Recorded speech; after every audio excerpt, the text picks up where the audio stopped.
Hello everyone, welcome to the woman of honour series. എല്ലാവർക്കും സുഖമെന്ന് വിശ്വസിക്കുന്നു. ഇന്ന് നമുക്ക് ഒരു സങ്കീർത്തന ഭാഗത്തിൽ നിന്ന് ഏതാനും വാക്യങ്ങൾ പഠിക്കാം.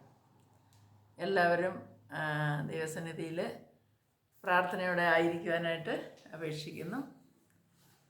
എല്ലാവർക്കും ഈ ചെറിയ മെസ്സേജിൽ കൂടി അനുഗ്രഹം ലഭിക്കട്ടെ എന്നും പ്രാർത്ഥിക്കുന്നു. വീണ്ടും വരുന്നവനായ യേശു ക്രിസ്തുവിൻ്റെ നാമത്തിൽ എല്ലാവർക്കും സ്നേഹവന്ദനം അർപ്പിക്കുന്നു. ഈ മെസ്സേജ് സങ്കീർത്തനങ്ങൾ 119 അധ്യായത്തിൻ്റെ 33 മുതൽ 40 വരെയുള്ള വാക്യങ്ങളിൽ നിന്നാണ് പറയുവാനായിട്ട് ആഗ്രഹിക്കുന്നത്. ഇത് ഒരു പ്രസംഗമോ അല്ല, അങ്ങനെയുള്ളതൊന്നുമല്ല, വെറും ഒരു നമ്മൾ വചനങ്ങളെ എടുത്ത് പഠിക്കുന്നതെന്ന് മാത്രം. ഇത് നമ്മളുടെ ജീവിതത്തിൽ അത് നമ്മൾക്ക് എപ്പോഴും നമ്മളുടെ ജീവിതത്തിൻ്റെ ഒരു ഭാഗമായിട്ട് തീരുവാനായിട്ട് ദൈവം ഇടയാക്കട്ടെ എന്ന് പ്രാർത്ഥിക്കുന്നു. 33 വാക്യം നമ്മൾ വായിക്കുമ്പോൾ അതിൽ ദൈവവചനത്തോട് സ്നേഹവും കൂറും ഉണ്ടായിരിക്കണമെന്ന് സങ്കീർത്തനക്കാരൻ പറയുകയാണ്. ജീവിതാവസാനം വരെയും പ്രമാണിച്ച് യാത്ര ചെയ്യുമെന്ന് അദ്ദേഹം പറയുന്നു.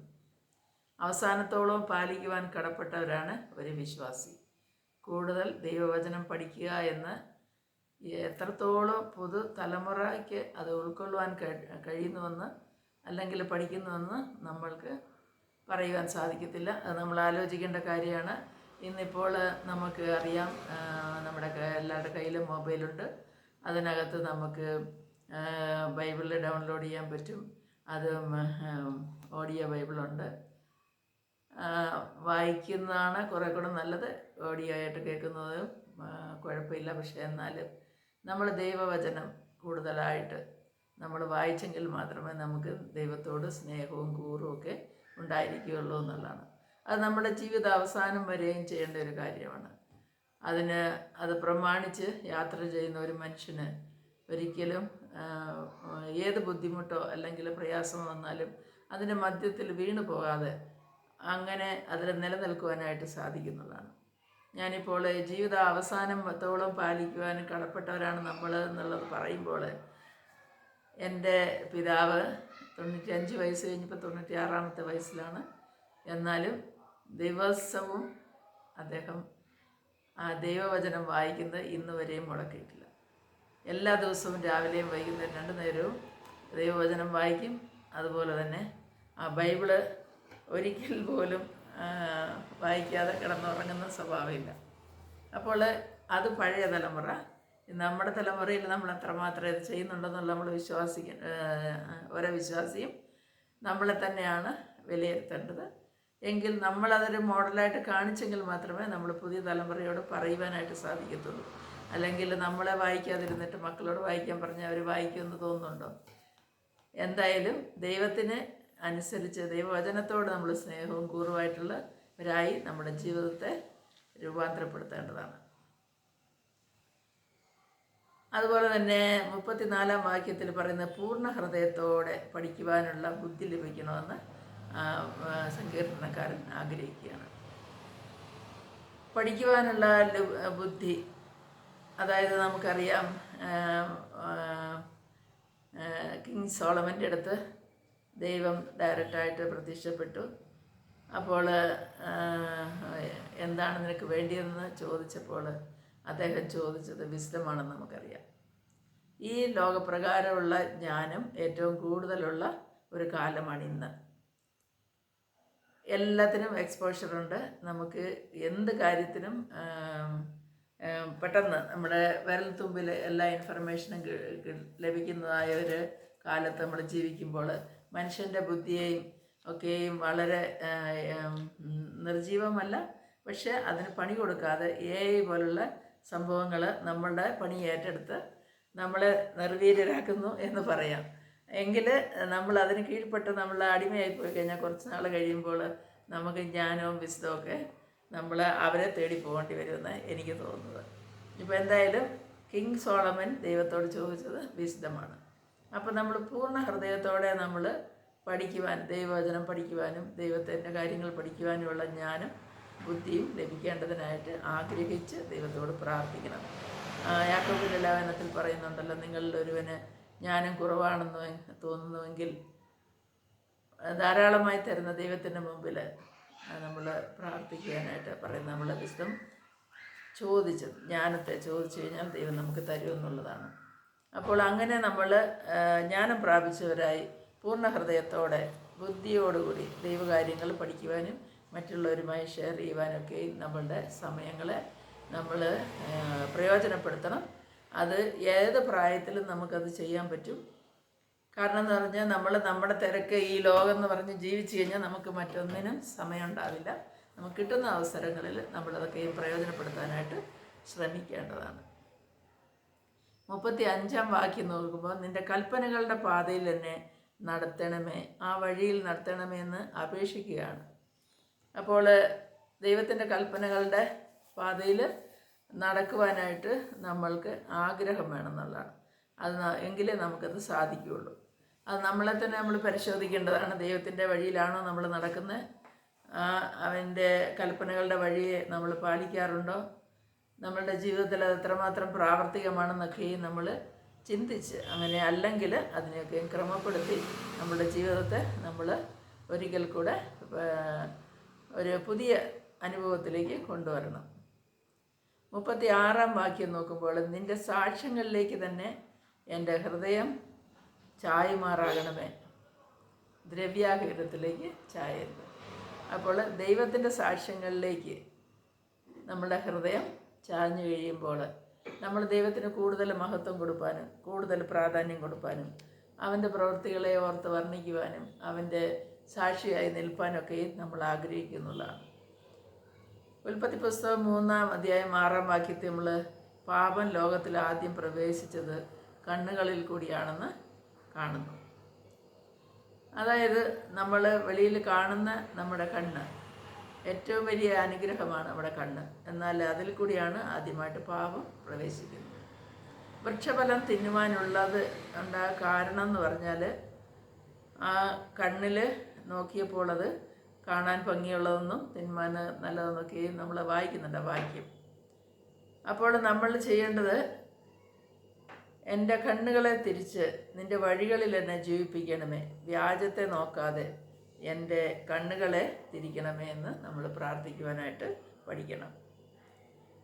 നമുക്കറിയാം, ഉദാഹരണം നോക്കിക്കഴിഞ്ഞാൽ നമ്മൾ ദ്രവ്യാഗ്രഹത്തിലേക്ക് പോയി കഴിഞ്ഞാൽ, അല്ലെങ്കിൽ ഈ ലോകത്തിൻ്റെ മായയിലേക്ക് നമ്മൾ കണ്ണിന് കാണുന്ന ഇമ്പമുള്ളതിലേക്കൊക്കെ പോയി കഴിഞ്ഞാൽ നമ്മൾ വീണു പോകുന്നുള്ളതിൻ്റെ ഒരു ഉദാഹരണമാണ് യൂദ, നമ്മുടെ ഇസ്കരിയോത്ത യൂദ. യേശുവിനെ ഒറ്റിക്കൊടുത്തത് 30 വെള്ളിക്കാശിന് ആണെന്ന് നമുക്കറിയാം. ദ്രവ്യാഗ്രഹം കാരണം ആണ് അന്ന് യൂദ അത് ചെയ്തത്. എന്നാൽ പിന്നീട് പെട്ടെന്ന് തിരിച്ചറിഞ്ഞ് തൻ്റെ ഗുരുവിനെ കാണിച്ചു കൊടുത്തത് തെറ്റായിപ്പോയി എന്ന് മനസ്സിലായ ഉടനെ അദ്ദേഹം ആ ദ്രവ്യവുമായിട്ട് 30 വെള്ളിക്കാശുമായിട്ട് ദേവാലയത്തിൽ പോകുന്നു. ആ ദേവാലയത്തിൽ അവർക്ക് കൊടുത്ത പുരോഹിതന്മാരെയോ അല്ലെങ്കിൽ അതിൻ്റെ ഇൻചാർജായിട്ടുള്ളവരെ കാണുന്നു. എന്നാൽ അവർക്ക് അതിൽ ഒരു കൈയില്ല എന്നൊരു കൈവഴിയാണ് ചെയ്തത്. അപ്പോൾ നിരാശനായി ആ ദേവാലയത്തിലേക്ക് അത് വലിച്ചെറിഞ്ഞിട്ട് ആ കിട്ടിയ 30 വെള്ളിക്കാശ് അത് ഉപേക്ഷിക്കുകയാണ് ചെയ്യുന്നത്. അത് പ്രയോജനപ്പെടുകയല്ല അദ്ദേഹത്തിന് ഉണ്ടായത്. ഒരിക്കലും യൂദയ്ക്ക് അത് പ്രയോജനപ്പെടുത്തിയില്ല. ഒന്നിനും ദ്രവ്യാഗ്രഹത്തിൽ വീണുപോയി, സാത്താൻ്റെ ആ ഒരു മായയിൽ വീണു പോയതുകൊണ്ട് എന്തായി, യൂദയുടെ ജീവിതം തന്നെ നഷ്ടപ്പെട്ടു എന്നുള്ളതാണ്. നമുക്കറിയാം, യൂദ കെട്ടിഞ്ഞാന്ന് ചത്തുവെന്ന് ബൈബിളിൽ നമ്മൾ വായിക്കുന്നു. ആ പണം എന്തായി എന്ന് ചോദിച്ചെന്നാൽ പരദേശികളെ കുഴിച്ചിടാനായിട്ട് രക്തനിലെന്ന് പറഞ്ഞ് കുശവൻ്റെ ഭൂമി വാങ്ങിച്ച് ആ പ്രവചനം നിവൃത്തിയായി യഹൂദ പ്രമാണികളതിനെ ഭണ്ഡാരത്തിലിടുന്ന വിഹിതമല്ല, രക്തത്തിൻ്റെ വിലയായതുകൊണ്ട് അത് വിഹിതമല്ല എന്ന് പറഞ്ഞിട്ട് പരദേശികൾക്കായിട്ടുള്ള ആ സ്ഥലം വാങ്ങിച്ചു അക്കൽദാമ.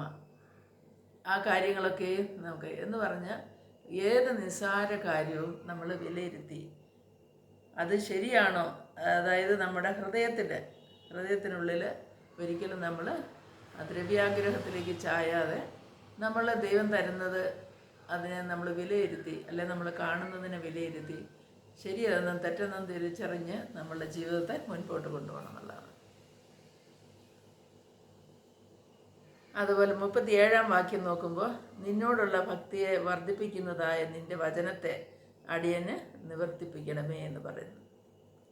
അപ്പോൾ ദൈവത്തോടുള്ള ഭക്തിയെ വർദ്ധിപ്പിക്കുന്നതായ ദൈവത്തിൻ്റെ വചനങ്ങൾ അത് നമ്മൾ വായിക്കുവാനും പഠിക്കുവാനും അതിന് കീഴ്പ്പെടുവാനും നമ്മൾ അങ്ങനെ ചെയ്യുവാനായിട്ട് അടിയനെ നിവർത്തിപ്പിക്കണമേ എന്ന് പറയുമ്പോൾ നമ്മൾക്കും അത് ബാധകമാണ്. നമ്മളും ദൈവത്തോട് അതിനായിട്ട് യാചിക്കണം.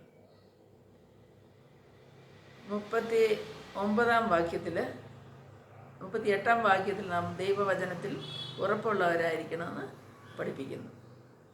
ദൈവവചനത്തിൽ ഉറച്ചു നിന്നാൽ നമുക്ക് പ്രത്യേകമായിട്ടുള്ള ഒരു ബലം, ശക്തി, ധൈര്യം, അതുപോലെ ദൈവത്തിലുള്ള ആ ഉറച്ച വിശ്വാസത്താൽ നമ്മളിത് വീണു പോകാൻ ഒരിക്കലും ഇടയാകത്തില്ല. നീതിമാൻ കുലുങ്ങിപ്പോകില്ല നമ്മൾ വായിച്ചിട്ടുണ്ടല്ലോ. അപ്പോൾ നമ്മൾ ദൈവവചനത്തിൽ ഉറപ്പുള്ളവരായി നമ്മളുടെ ജീവിതത്തെ കൊണ്ടുപോകണം എന്നുള്ളതാണ്. 39-ാം വാക്യത്തിൽ നാം പേടിക്കുന്ന നമ്മിൽ നിന്നും അകറ്റിക്കളയുവാൻ കഴിയുന്ന കർത്താവ് നമ്മുടെ കൂടെയുണ്ടെന്ന് നമ്മൾ വിശ്വസിക്കണം. അപ്പോൾ കർത്താവിൻ്റെ നിൻ്റെ വിധികൾ നല്ലവയല്ലോ. ദൈവത്തിൻ്റെ ശാസനകൾ, വിധികളെന്ന് ഉദ്ദേശിക്കുന്ന ശാസനകളാണ്. പലപ്പോഴും ദൈവം നമ്മളെ ശാസിക്കും. അതുപോലെ തന്നെ നമ്മൾ തെറ്റ് ചെയ്യുമ്പോൾ നമുക്കറിയാം കർത്താവ് കരുണയുള്ളവനാണ്, വീണ്ടും നമ്മളെ ചേർത്ത് കൊള്ളുന്നുണ്ട്. അവന് നമ്മുടെ പ്രവർത്തികൾക്ക് തക്കവണ്ണം വിധി കൽപ്പിച്ച് നമ്മൾ ആരും ഒന്ന് ജീവിച്ചിരിക്കാനായിട്ട് സാധിക്കത്തില്ല. അവൻ്റെ മഹാകരുണയിൽ നമ്മൾ ആശ്രയിക്കുന്നതുകൊണ്ട് മാത്രമാണ് ദൈവം നമ്മളെ നിലനിർത്തിയിരിക്കുന്നത്. അപ്പോൾ അവനോട് ചേർന്ന് അവൻ്റെ വിധികൾ, ശാസനകളൊക്കെ മനസ്സിലാക്കി നമ്മൾ പേടിക്കുന്ന നിന്ദകളൊന്നും നമുക്ക് സംഭവിക്കാതെ നമ്മളിൽ നിന്ന് കർത്താവ് അകറ്റിക്കളയുവാനായിട്ട് നമ്മൾ പ്രാർത്ഥിക്കേണ്ടത് ആവശ്യമാണ്.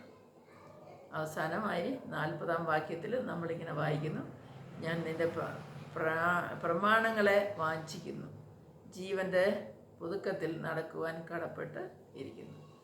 അപ്പോൾ നമ്മുടെ ജീവിതത്തിൻ്റെ പുതുക്കത്തിൽ ഒരുവൻ ക്രിസ്തുവിലായ അവൻ പുതിയ സൃഷ്ടിയാകുന്നു.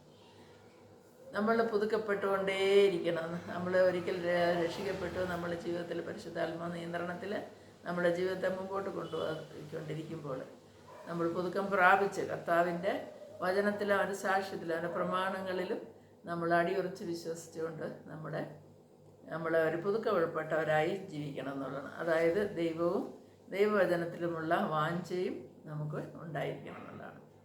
സങ്കീർത്തനം 77 നമ്മൾ വായിക്കും, ദൈവ സാന്നിധ്യം അനുഭവിപ്പാൻ ആഗ്രഹിക്കുന്ന സങ്കീർത്തനക്കാരൻ ദൈവത്തിൻ്റെ ആലയത്തിലായിരിക്കാനായിട്ടാണ് ആഗ്രഹിക്കുന്നത്. നമുക്കും അതുപോലെ ആയിരിക്കാനായിട്ട് ആഗ്രഹിക്കാം. നമുക്ക് 84-ാം സങ്കീർത്തനം നമ്മൾ വായിക്കുമ്പോൾ അത് യഹോവയുടെ ആലയത്തിൽ പാർക്കുന്നതിനെ കുറിച്ചാണല്ലോ. എത്രയോ മനോഹരമായിരിക്കുന്നത് യാഹോവയുടെ ആലയം എന്ന് പറഞ്ഞിട്ട് ആ സങ്കീർത്തനം നമുക്കറിയാം. അതേപോലെ തന്നെ നമ്മൾ നോക്കുമ്പോൾ യോന ദൈവത്തിൻ്റെ വാക്ക് അനുസരിക്കാതെ തർശീസിലേക്ക് നിനവയ്ക്ക് പോകാൻ പറഞ്ഞപ്പോൾ തർശീസിലേക്ക് പോയ യോന മത്സ്യത്തിൻ്റെ വയറ്റിൽ കിടന്നുകൊണ്ട് അദ്ദേഹം മുട്ടിന്മേൽ നിന്നുകൊണ്ട് ആ യഹോവയുടെ ആലയത്തെക്കുറിച്ചും ആലയത്തിൽ വന്ന് ആ നേർച്ച കാഴ്ചകളെ അർപ്പിക്കുന്നതിനെക്കുറിച്ചൊക്കെയും പറയുന്നുണ്ട്.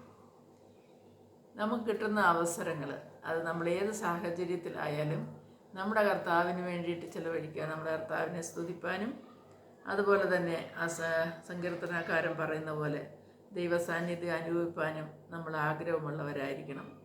അവൻ്റെ ആലയത്തിലായിരിക്കാനായിട്ട് നമ്മൾ മാക്സിമം ശ്രമിക്കേണ്ടതാണ്. ദൈവത്തിൻ്റെ സന്നിധിയിൽ ഒന്നിനും കുറവില്ലല്ലോ. അവൻ്റെ ആലയത്തിൽ പാർക്കുന്നത് ഒരു ദിവസം വേറെ 1000 ദിവസത്തേക്കാൾ ഉത്തമമെന്ന് സങ്കീർത്തനക്കാരൻ പറയുന്നു. കർത്താവിൻ്റെ നാമം വാഴ്ത്തപ്പെടുമാറാകട്ടെ. എന്നെ കേൾക്കുന്ന എല്ലാവർക്കും നല്ലൊരു ദിവസം ആശംസിക്കുന്നു. ഈ വീഡിയോ ഇഷ്ടമായാൽ ലൈക്ക് ചെയ്യാൻ മറക്കരുത്. ദയവേത് സബ്സ്ക്രൈബ് ചെയ്യണം. ദൈവം എല്ലാവരെയും അനുഗ്രഹിക്കട്ടെ, ധാരാളമായി അനുഗ്രഹിക്കട്ടെ എന്ന് പ്രാർത്ഥിക്കുന്നു. Bye to all. Have a nice day. By.